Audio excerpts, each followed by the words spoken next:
জিন কিন্তু মানুষও খায়। এক প্রকার জিন আছে যারা মানুষ খায়, মানুষের রক্ত খায়। আজকের এই ভিডিওতে জিন কত প্রকার ও কি কি, জিনরা কি কি কাজ করে থাকে এবং কোন জিন কোন কাজটি করে থাকে, কোন জিন সবচাইতে বেশি মানুষকে ক্ষতি করে থাকে, বিরক্ত করে থাকে, এই সকল বিষয় সম্পর্কে কোরআন ও হাদিসের ভিত্তিতে আমি আলোচনা করব। এই ভিডিওটা আপনাদের কাছে ভালো লাগবে ইনশাআল্লাহ। তো চলুন শুরু করা যাক। জিন জাতি হচ্ছে ইসলাম ধর্মের মূল গ্রন্থ কোরআনে বর্ণিত একটি জীব বা সৃষ্টি। পাক ইসলামী যুগেও জিন জাতি সংক্রান্ত বিশ্বাস অন্যান্য আরব এবং এর কাছাকাছি এলাকায় বিদ্যমান ছিল। ইসলাম ধর্মের মহাপবিত্র গ্রন্থ আল কোরআনে জিন জাতি সম্পর্কে একাধিকবার উল্লেখ করা হয়েছে, এমনকি এ নিয়ে একটি সম্পূর্ণ সূরাও নাজিল হয়েছে। ইসলাম ধর্ম অনুযায়ী জিন আগুনের তৈরি। তাদের বেশ কিছু বিশেষ ক্ষমতা রয়েছে যা আল্লাহ সৃষ্টির শ্রেষ্ঠ জীব মানুষকেও দেননি। জিনদের বিভিন্ন ধরন রয়েছে। এই ধরন অনুযায়ী তারা বিভিন্ন রকমের কাজ ও রূপ ধারণ করতে পারে। নিম্নে ইসলাম ধর্মে উল্লেখিত 10 ধরনের জিনের বর্ণনা দেওয়া হলো। 1. হিন।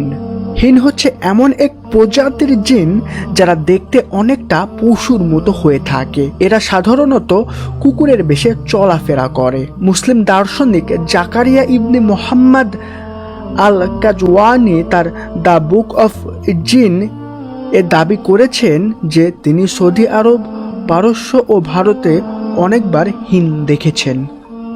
2. গোল। গোল হচ্ছে বিশেষ প্রজাতির এক জিন। এরা নিজেদের রূপ পরিবর্তন করতে পারা ছাড়াও মানুষের মাংস ভক্ষণ ও রক্তপান করে থাকে। এরা মূলত ভ্রমণকারী ও শিশুদেরকে তাদের লক্ষ্যবস্তু করে থাকে। এছাড়া এরা কবর থেকেও মানুষের লাশ চুরি করে।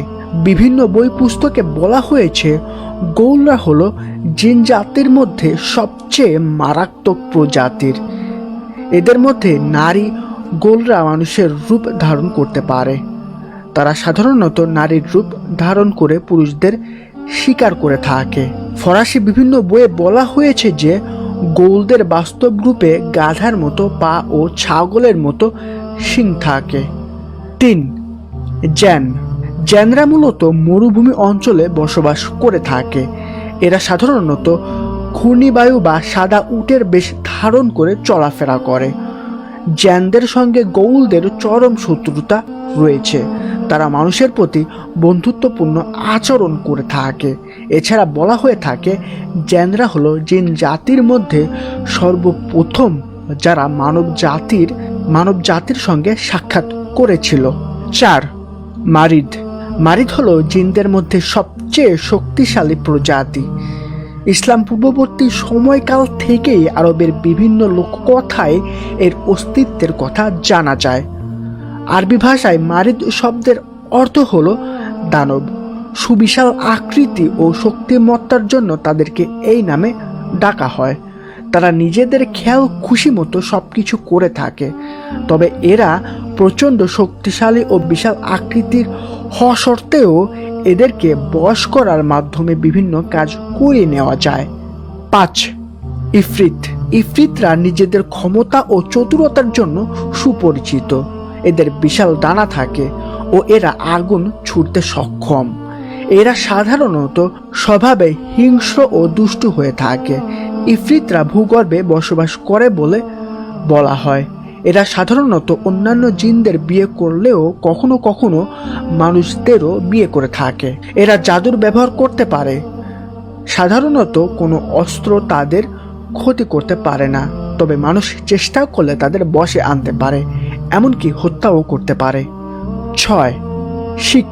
জিন জাতির মধ্যে অন্যতম একটি প্রজাতি হলো শিখ।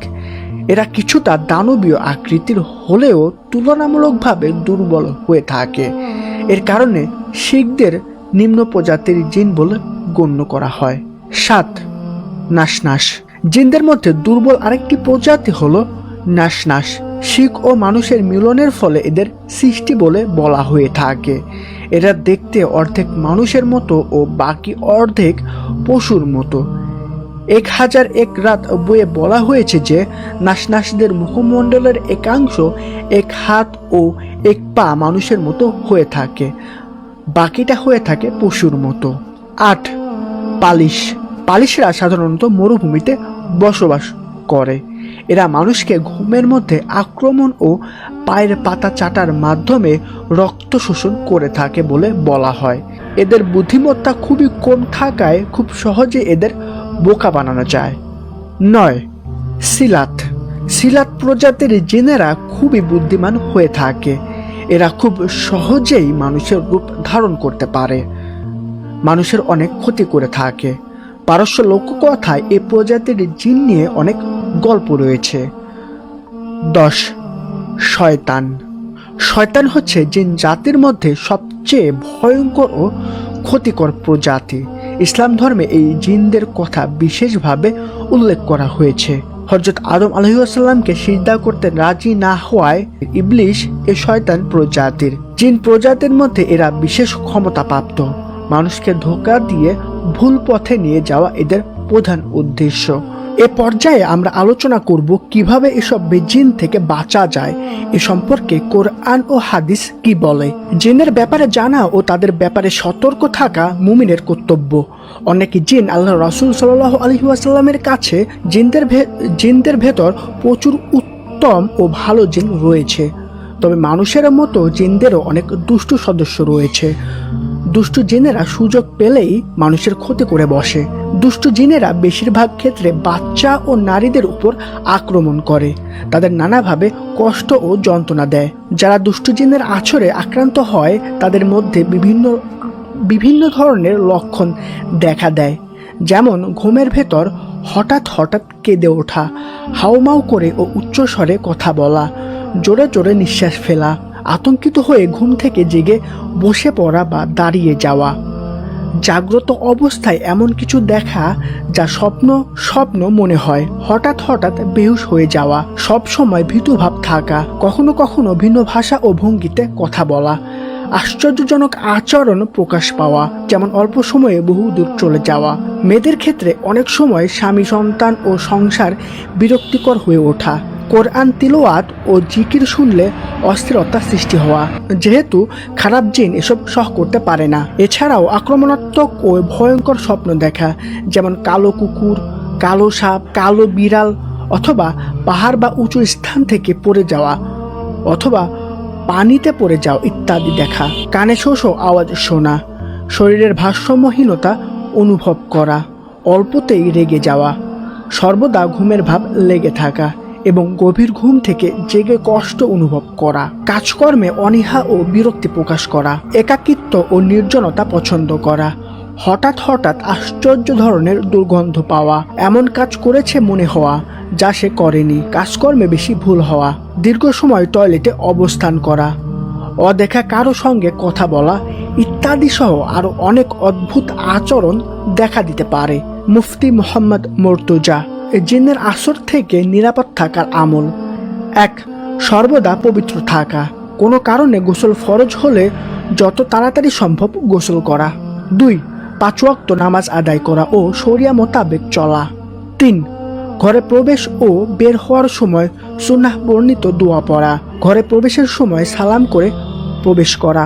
4. প্রসাব পায়খানায় যাওয়ার সময় দোয়া পড়া, সেখান থেকে ফিরেও দোয়া পড়া, কারণ এসব জায়গায় দুষ্টু জিনদের আনাগোনা বেশি থাকে। 5.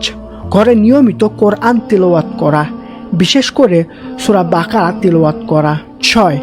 প্রতি নামাজের পর আয়াতুল কুরসি পাঠ করা, ঘুমানোর সময় আয়াতুল কুরসি পাঠ করে ঘুমানো।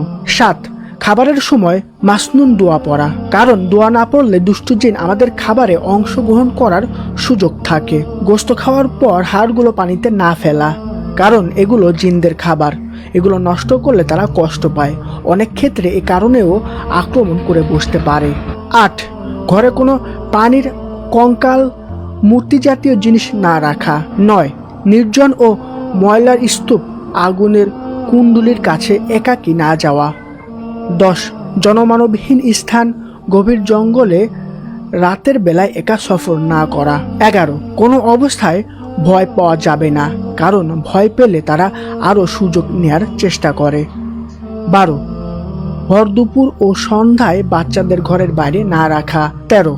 সকাল, সন্ধ্যা এবং শোবার সময় সূরা ইখলাস, ফালাক ও নাস 3 বার করে পরে হাতের মধ্যে ফু দিয়ে শরীরে মুছে নেওয়া। 14 সন্ধ্যা ঘনিয়ে এলে বিসমিল্লাহ বলে ঘরের দরজা ও জানালা বন্ধ রাখা। 15 নারী ও শিশুদের জরুরি প্রয়োজন ছাড়া ঘর থেকে বের হতে না দেওয়া। রাতের এক প্রহর যাওয়ার পর এ বাধ্যবাধকতা নেই। আজকের মতো ভিডিওটা এই পর্যন্তই। আশা করি আপনাদের কাছে ভিডিওটা ভালো লেগেছে। যদি আপনি এরকম ভিডিও দেখতে পছন্দ করেন তাহলে অবশ্যই চ্যানেলটি সাবস্ক্রাইব করে রাখবেন। এই চ্যানেলে আমরা ইসলামিক ভিডিও প্রচার করে থাকি। আপনি যদি ইসলামিক ভিডিও দেখতে পছন্দ করেন তাহলে অবশ্যই এই চ্যানেলটা সাবস্ক্রাইব করে রাখবেন। ধন্যবাদ, সবাই ভালো থাকবেন।